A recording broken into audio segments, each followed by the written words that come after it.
Hai semuanya, apa kabar? Semoga kalian baik-baik saja, aku pun baik-baik saja hari ini. Oke, pertama aku mau perkenalan dulu, nama aku Cinta Syanandini, aku dari KKN UGM tahun 2021, JT104.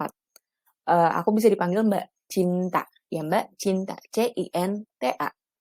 Aku hari ini mau menjelaskan tentang pemanfaatan internet dan sosial media untuk promosi desa yang baik dan taat akan hukum Indonesia.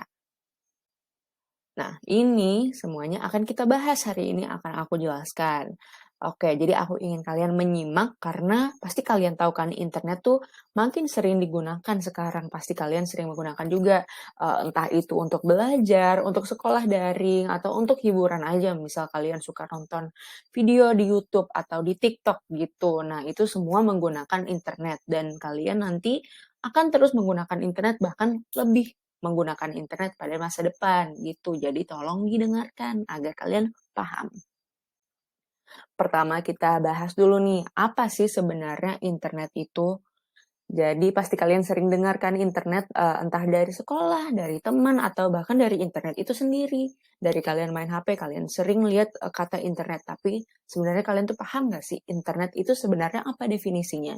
Jadi, internet itu adalah satu jaringan komunikasi. Ya, komunikasi. Fungsi utamanya itu untuk memberikan informasi dari satu media elektronik ke media elektronik lainnya. Tapi mereka ini tidak harus berdekatan gitu. Jadi bisa jauh-jauhan, bisa antar kota, antar pulau, bahkan antar benua gitu.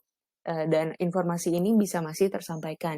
Jadi kalian bisa menggunakan internet untuk menyambungkan diri kalian terhadap teman kalian yang misal di luar pulau gitu, misal punya teman di pulau Sumatera kan jauh ya, gimana sih biar kalian bisa terus berkomunikasi ya menggunakan internet gitu. Jadi kalian langsung terhubung, kalian bisa ngobrol, bisa video call, bisa telepon aja gitu juga bisa, itu menggunakan internet.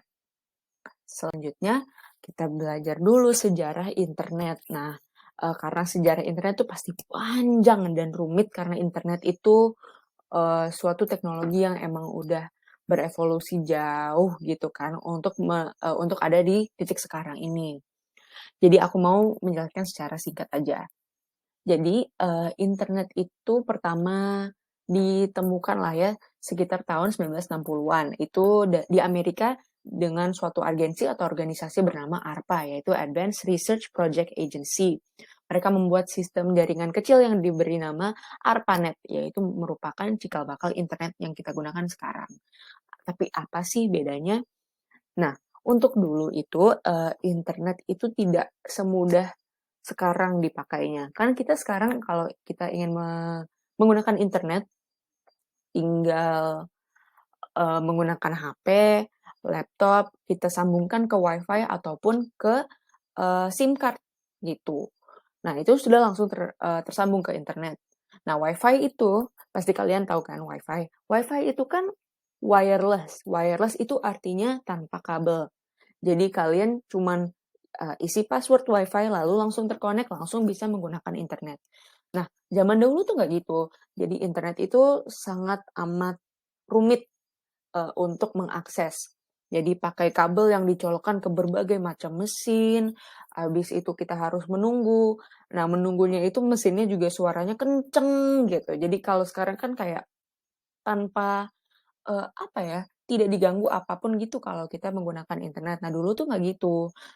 Dulu tuh internet juga tidak secepat sekarang, tidak sebanyak opsinya sekarang. Dulu kan nggak ada namanya Instagram gitu-gitu ya. Jadi internet itu benar-benar untuk, menggali informasi seadanya, gitu. Kan kalau sekarang tuh istilahnya unlimited atau tidak ada batas. Nah, dulu tuh nggak gitu. Dulu tuh sedikit sekali konten di internet dan untuk mengakses internet aja dia susah banget, gitu.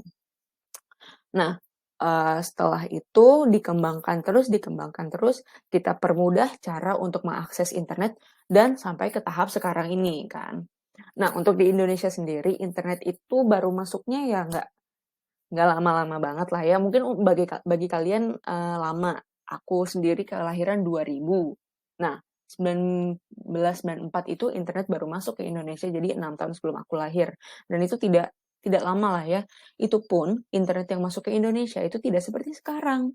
Kita harus, punya kabel, berbagai macam kabel, kita harus, pakai komputer pas itu, karena HP pun belum bisa mengakses internet pas itu. Jadi, tetap sulit dan abis itu dikembangkan terus, sehingga sekarang kita bisa menikmati internet dengan gampang dan mungkin nanti di masa depan akan jauh lebih gampang lagi, entah bagaimana caranya, gitu. Media sosial, pasti kalian langsung akrab, langsung mengenali, logo-logo, gambar-gambar di bawah ini kan. Jadi media sosial itu apa sih sebenarnya?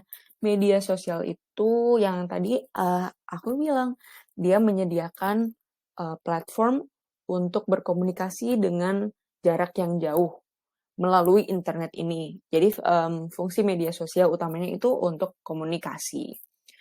Jadi pasti kalian punya kan Facebook, Twitter, Instagram, YouTube, salah satu dari itulah ya. Kalian bisa posting, kalian bisa, kirim pesan ke teman, kalian bisa menonton video apa segala macam itu menggunakan internet dan media sosial. Nah, namanya aja media sosial, jadi media untuk bersosial, untuk berkomunikasi dengan orang-orang lain, seperti itu. Selanjutnya kita mau bahas tentang, waduh ini mungkin lebih sedikit rumit, jadi aku ingin menjelaskan, dengan jelas. Cyber law atau hukum siber. Jadi ini hukum Indonesia yang perlu diperhatikan saat menggunakan internet. Jadi, pasti kalian mengerti kan internet itu sangat mudah digunakan, kalian bisa melakukan apapun di internet sekarang. Nah, kita tuh sebagai negara yang teratur, kita perlu hukum yang mengatur cara kita menggunakan internet ini. Karena kalau tidak di apa ya, kalau tidak diatur kita bisa melakukan terlalu banyak hal dan bisa merugikan orang lain. Jadi ini fungsinya hukum, untuk kita paham gitu apa batas-batas kita dalam melakukan sesuatu, gitu. Jadi cyber law, hukum siber. Nah, cyber sendiri itu apa sih? Jadi ini berasal dari cyberspace law. Cyber berarti internet atau ruang lingkup, meliputi aspek hubungan yang semuanya menggunakan teknologi internet atau elektronik itu cyber. Law itu hukum, jadi hukum internet, seperti itu. Nah, Indonesia itu memiliki cyber law yang disebut dengan UU ITE, Undang-Undang tentang Informasi dan Transaksi Elektronik, UU ITE. Jadi apa sih sebenarnya fungsi UU ITE ini? Mengatur segala aspek dengan ranah dunia internet. Gitu, jadi semuanya diatur, kamu pun diatur di bawah UU ITE atau cyber law ini. Seperti itu. Selanjutnya kita bahas, kenapa kita perlu memperhatikan cyber law saat menggunakan internet? Yang tadi aku bilang kan, karena semuanya ini perlu peraturan. Dan apabila kita tidak diatur oleh suatu hukum, nanti bisa jadi hal-hal buruk yang terjadi di internet. Karena cyber law ini adalah dasar hukum proses penegakan hukum terhadap kejahatan-kejahatan dengan sarana elektronik dan komputer. Jadi aku percaya kalian semua ini pasti baik kan, kalian semua anak-anak yang baik, rajin, dan soleh gitu ya. Jadi, tapi orang-orang lain kita kita nggak pernah tahu apakah mereka baik atau tidak. Jadi, masih banyak orang-orang yang melakukan kejahatan dalam ranah internet. Jadi kejahatannya itu seperti pencucian uang, terorisme, atau hacking. Hacking itu misal kalian punya akun Instagram atau akun YouTube gitu, tiba-tiba kalian lihat di akun itu malah ngepost foto-foto yang bukan foto kalian nggak pernah ngepost itu akun kalian dihack atau disadap oleh orang lain. Jadi orang-orang jahat ini mereka memiliki kemampuan untuk mengotak-atik, internet ini dan coding-codingnya yang secara rumit itu dan mereka melakukan kejahatan-kejahatan, mereka masuk ke situs-situs yang sebenarnya tidak boleh gitu-gitu, dan mereka bisa mengambil dokumen-dokumen rahasia dan bisa mengambil data kalian juga. Nah, untuk kita menghindari itu terjadi, maka diperlukannya cyber law. begitu. Nah, selain untuk menghindari kejahatan cyber terhadap kamu, cyber law itu juga penting diperhatikan agar kamunya juga tidak melanggar hukumnya. Jadi fungsinya itu dua, untuk menghindari kejahatan cyber terhadap kamu dan untuk menghindari kamu untuk melakukan kejahatan cyber itu. Sekarang aku jelaskan. Ini cara-cara untuk melindungi kamu sendiri. Jadi melindungi kamu agar kamu tidak terkena kejahatan-kejahatan ini. Jadi ini sudah aku tulis 4 hal utama yang aku ingin kalian perhatikan. Yang pertama itu jangan memberikan data seperti nama, nomor telepon, alamat rumah, alamat sekolah, atau apapun yang pribadi tanpa izin kamu terhadap orang lain atau situs-situs yang tidak dikenal gitu. Jadi kalian pasti bisa membedakan kan, misal kalian mau membuat akun Facebook. Facebook itu kan semua orang sudah punya dan Facebook itu emang sudah terkenal gitu. Kalau kalian diminta emailnya, ya sudah, tidak apa-apa itu kan membuat akun aja. Tapi ada juga kan misal kalian sudah membuat Facebook ini terus kalian tiba-tiba di-add oleh orang-orang yang nggak kalian kenal. Tiba-tiba mereka minta foto kamu, foto rumah kamu, foto sekolah kamu, dan sebagai macam data kalian pribadi gitu. Jangan pernah memberikan karena kita tidak pernah tahu data itu buat apa. Jadi apa sih kejahatan yang bisa dilakukan kalau kalian datanya keambil itu. Jadi itu nanti bisa digunakan identitas kalian, identitas teman atau keluarga kalian tuh bisa diambil dan kalian bisa dipalsukan gitu. Orang-orang bisa berpura-pura menjadi kalian. Itu kan serem dan susah nanti di track-nya gitu karena internet ini kan sangat luas dan kita tidak pernah tahu orang ini tuh dari mana, asalnya di mana, lokasinya di mana gitu. Kedua, hindari membuka pesan elektronik dari orang yang tidak kamu kenal. Nah, ini yang aku bilang tadi, kalau kalian mempunyai Instagram, Facebook atau lain sebagainya dan kalian mendapat pesan atau chat dari orang yang kalian merasa asing dan tidak pernah kenal sebelumnya dan dia terlihat terlihat seperti melakukan hal-hal yang tidak baik gitu, mending kalian tidak usah jawab gitu, tidak usah buka pesannya. Karena kalian itu bisa ditipu, misal orang itu dapat bilang, eee, "Halo kamu mau game gratis nggak?" Atau apa-apa gitu. Nah, kita kan tahu dari mana dia akan memberi apa yang dia bilang akan beri gitu kan. Bisa aja nanti kamu dikasih suatu link, nanti kamu pencet dan ternyata akun kamu ke-hack. Gitu, jadi kayak kita hindari aja untuk membuka, pesan elektronik dari orang-orang asing gitu. Ketiga, jangan merespon pesan yang mengganggumu. Nah ini, bukan spesifik untuk orang-orang asing atau yang tidak dikenal, bisa aja orang-orang yang sudah kamu kenal.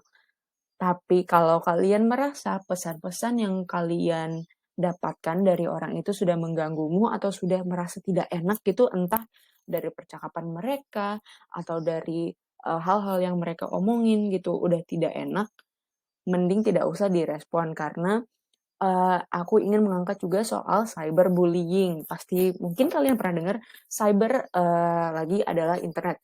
Bullying pasti kalian tahu. Nah, kalau, cyberbullying itu bullying melalui ranah internet, entah dari media sosial atau dari manapun. Nah, kita ingin menghindari dan mengurangi cyberbullying. Jadi kalian itu tidak boleh mengucapkan kata-kata yang tidak enak untuk didengar kepada teman-teman atau siapapun, yang kalian temui di internet. Karena orang itu kita tidak tahu di balik layar mereka tuh seperti apa. Jadi sebaiknya kita, terus bersikap baik terhadap orang-orang lain, baik itu di internet atau di luar internet, seperti itu. Keempat, menolak bertemu dengan orang yang hanya dikenal melalui internet. Nah, ini sangat amat penting untuk dipahami karena orang asing yang kita kenal melalui internet biasanya mereka bisa jadi minta ketemuan. Nah, tapi yang seperti tadi aku bilang, mudah sekali untuk berbohong kan di internet. Kamu misal berkenalan dengan, anak ini, dia, katanya sekolah di SD mana atau SMP mana gitu kan. Lalu mereka minta berkenalan, tapi setelah itu mereka minta ketemuan. Nah, bahayanya itu apa sih? Bahayanya itu kita tidak tahu apakah itu sebenarnya dia atau bukan. Bisa saja orang jahat, orang dewasa yang kita tidak kenal, nanti kalau ketemu dan kita bisa entah diapain, diculik atau ya semoga itu tidak terjadi. Jadi kalau bisa jangan bertemu dengan orang yang hanya dikenal melalui internet, apalagi orang itu misal belum pernah kirim foto, video, dan kita tidak tahu dia tinggal di mana, dia tidak pernah eee, ngasih tahu tentang hidupnya gitu-gitu. Jadi kalau bisa jangan, apalagi sekarang masih Covid, nanti takutnya kalian juga bisa tertular penyakit-penyakit yang tidak mengenakan gitu. Selanjutnya, larangan apa sih yang perlu kamu perhatikan saat menggunakan internet? Nah, ini aku tulis 3 yang paling, utama. Ini aku ambil langsung dari, Undang-Undang ITE itu, dari Cyber Law, ada pasal-pasalnya juga. Pertama itu pasal 28, jangan membuat postingan hoaks atau tidak nyata atau palsu, gitu. Jadi jangan kalian membuat berita yang palsu hanya untuk mendapatkan likes atau repost atau apa gitu tuh jangan, karena itu membahayakan bagi orang-orang lain yang nanti mungkin bisa percaya terhadap, omonganmu. Pasal 27, membagikan konten elektronik yang berbau asusila, pencemaran nama baik, dan pengancaman. Ini konten-konten yang berbau negatif atau tidak enak gitu, jangan kalian bagikan. Jadi pokoknya apapun yang kita lakukan di internet harus baik, harus positif, dan, bermanfaat bagi kita, bagi orang lain gitu. Jangan memberikan kebencian atau apapun cyberbullying itu jangan. Pasal 30, memasuki situs-situs yang terlarang secara hukum maupun norma. Jadi, yang tadi aku bilang banyak sekali situs di internet yang tidak pernah kita telusuri karena banyak sekali. Nah, memang ada banyak situs yang diblok atau tidak boleh kita masuki. Pasti kalian paham kan situs-situs seperti apa. Jadi kalian juga kalau berinternet itu paham akan umur, akan konten yang harusnya kalian, eee dapatkan gitu. Jadi jangan misal situs-situs untuk berjudi, situs-situs dewasa gitu-gitu, jangan coba untuk memasuki karena itu melanggar hukum loh, gitu. Terus apa saja sih hal positif yang dapat kita lakukan saat menggunakan internet? Pertama, kita bisa belajar. Kita bisa belajar mencari informasi, menemukan hal-hal baru dari situs-situs edukatif. Misal dari YouTube pun kita bisa menonton video-video yang edukatif. Kita bisa belajar bahasa baru, kita bisa belajar matematika atau apapun pelajaran sekolah yang kalian belum ngerti di sekolah, kalian dapat belajar lagi di internet dan caranya mudah sekali gitu, tinggal cari aja di Google. Kedua, mendengarkan lagu dan menonton film bagus dan mendidik di platform dan situs legal gitu. Jadi untuk hiburan kalian bisa mendengarkan lagu, menonton film, video, apapun itu, tapi yang legal dan mendidik. Karena banyak sekali film dan lagu bagus yang kalian harus dengarkan, harus nonton, karena itu dapat menambah wawasan kalian, bisa membuat kalian lebih kreatif, dan kalian juga harus pintar memilah-milah apa sih yang bagus untuk kamu konsumsi dan apa yang tidak, gitu. Yang ketiga itu, berbagi cerita melalui postingan yang positif dapat bermanfaat bagimu dan sesamamu. Ini yang sudah aku bilang tadi. Jadi, kita bisa menggunakan sosial media ini untuk bercerita tentang kita sendiri atau sekitar kita, tapi yang positif, yang baik, dan bisa bermanfaat. Nah, untuk itu aku mau mengenalkan kamu caranya untuk memasarkan desamu di ranah internet. Jadi berinternet sehat itu kamu bisa mempromosikan keindahan desamu. Entah itu kamu ingin mempromosikan pariwisatanya, jadi orang-orang dapat berkunjung ke desamu, ataupun produk-produk yang dijual di desamu, kita bisa promosikan melalui internet. Dan ini baik tidak hanya untuk desamu, tapi untuk orang-orang dapat mengenal, oh ada sebenarnya desa Maron ini, bagus sekali, aku ingin belajar dan mengetahui lebih lanjut untuk akan desa ini gitu, dan ini kalian dapat melakukan pemasaran desa ini dalam, kehidupan sehari-hari kalian menggunakan internet, seperti itu. Nah, ini coba kalian, tebak. Pasti kalian sudah kenal dengan logo-logo ini. Jadi sosial media, bisa digunakan untuk memasarkan desa. Sosial media seperti ini yang kalian, gunakan setiap harinya.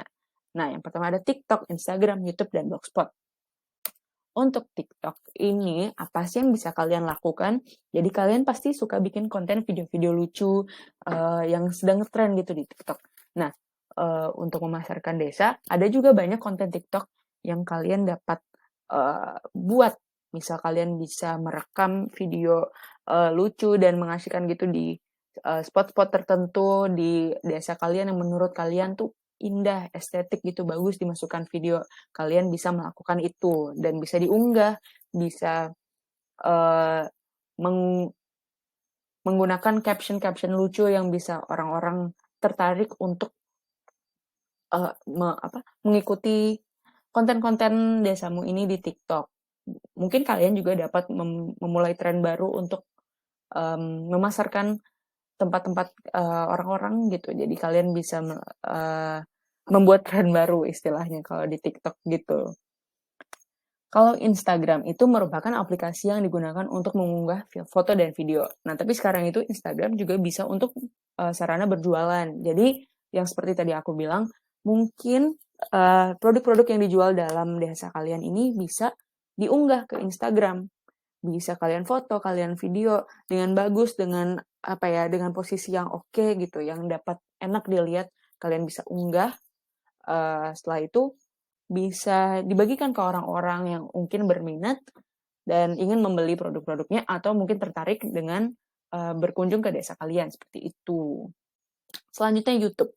YouTube itu yang kalian hobinya membuat konten video dan film secara kreatif, kalian bisa sekali menggunakan YouTube itu untuk mengasah bakat kalian dan juga membuat video-video yang, memasarkan desa kalian. Jadi kalian bisa bisa pamer, desa kalian nih, entah kalian mau bikin video seperti apa, misal video dengan cerita, film, ataupun, video infografis atau segalanya itu kalian bisa bikin, sesuai kreativitas kalian. Kalian bisa memamerkan keunggulan-unggulan dari desa agar orang-orang dapat berkunjung karena ingin tahu lebih tentang desa kalian. Terakhir ada Blogspot. Blogspot, itu untuk kalian yang gemar berkarya dalam bidang menulis. Kalian suka nggak sih menulis? Jadi, dengan Blogspot ini kalian bisa membuat karya tulis yang berupa cerita-cerita mengenai desa, ataupun ajakan untuk berkunjung ke desa dan membeli produk-produk yang, menarik ini loh, gitu. Jadi aku memberi contoh, untuk kalian yang suka menulis, mungkin kalian bisa bikin, karya tulis seperti panduan lengkap untuk hiburan asyik dan edukatif ke Desa Maron yang indah, dan itu isinya bisa kalian taruh, kegiatan yang bisa dilakukan di desa ataupun, hal-hal yang bisa dilihat, dinikmati oleh mata di desa gitu, keindahan alamnya dan lain sebagainya. Jadi ini adalah cara-cara yang simpel untuk memasarkan desa kalian. Jika kalian misal masih bingung atau gimana, atau caranya gimana, apa website-website yang dapat digunakan, kalian bisa tanya aku langsung, mungkin bisa mendapatkan kontak aku dari kakak-kakak, yang ada di sini dan, aku bisa membantu kalian kalau kalian ingin membuat, konten-konten seperti ini. Misal kalian mau tanya, "Mbak, ini, konten aku kalau kayak gini tuh bagus nggak ya? Caranya gimana agar bisa lebih bagus?" Atau, "Mbak, ada ide nggak ya? Aku mau bikin karya tulis untuk diunggah ke Blogspot."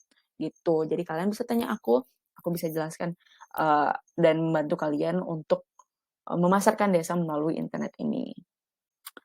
Oke, kita masuk ke penghujung konklusi. Jadi ini bisa kalian baca sendiri, jadi pokoknya internet itu sarana yang sangat canggih menyambungkan kita terhadap orang-orang lain yang juga bisa terhubung ke dalam internet. Jadi, untuk menelusuri internet, kita harus menggunakannya dengan baik dengan hukum yang ada. Kita dapat memanfaatkan internet untuk hal-hal produktif juga seperti belajar dan menggunakan, hiburan-hiburan legal dengan baik. Nah, menggunakan media sosial sehari-hari itu bisa untuk mempromosikan desa pariwisata Maron atau desa kalian, yang merupakan contoh yang sangat baik dalam penggunaan internet, gitu. Jadi dengan itu tuh ekonomi dan penghasilan desa itu bisa naik gara-gara kalian, desa mendapat, perhatian yang lebih dari, wawasan orang yang lebih luas, gitu. Jadi, intinya kalian dapat menggunakan internet itu untuk hal-hal lain selain yang sudah kalian gunakan, misal nonton video aja atau baca-baca aja. Kalian tuh dapat melakukan ini loh, pemasaran desa. Dan kalau kalian ingin bertanya lebih lanjut, bisa banget tanya ke aku.